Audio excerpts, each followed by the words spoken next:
Hi, my name is Devin, and I wanted to do my video post on Ulysses S. Grant, uh, just because I found it so interesting, all the different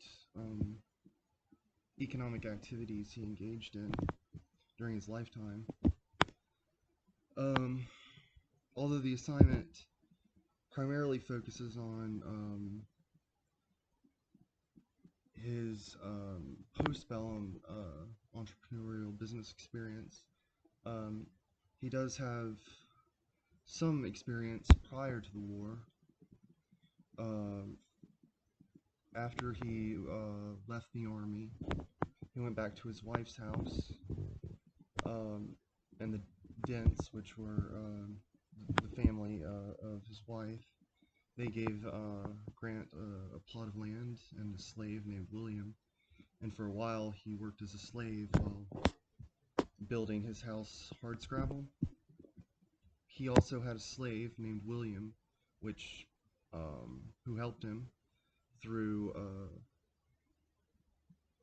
through his farming endeavors, although he was never very successful at farming, and the work he did as a farmer and delivering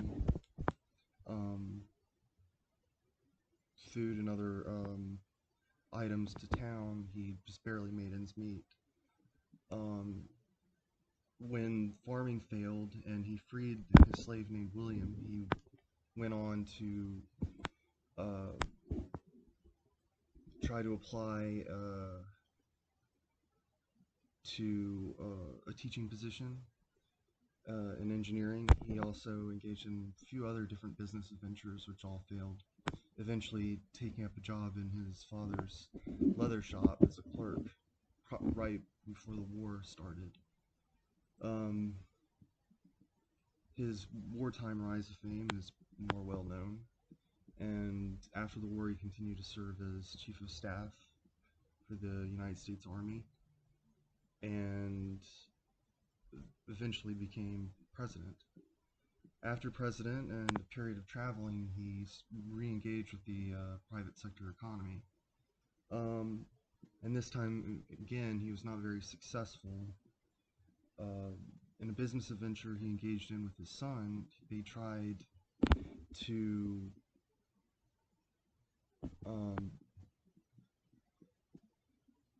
they basically tried investing in all these new companies that were springing up, building railroads, telegraph lines, new types of engines, that sort of thing. Well, Reconstruction may have stalled in the South. The North continued to grow and industrialize, and I think that was a huge reason behind Grant's endeavors in trying to invest in some of these new inventions, these new products. But the contact that they met through Grant's son ended up being sort of a swindler and stole the money. Shortly after, Grant got sick with throat cancer and barely had enough time to write an autobiography before he passed away just days later. I think,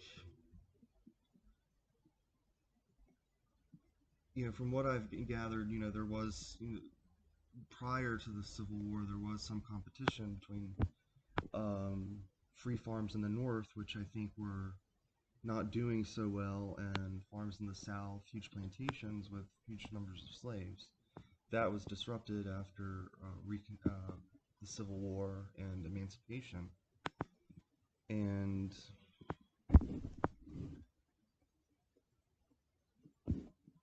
because of that,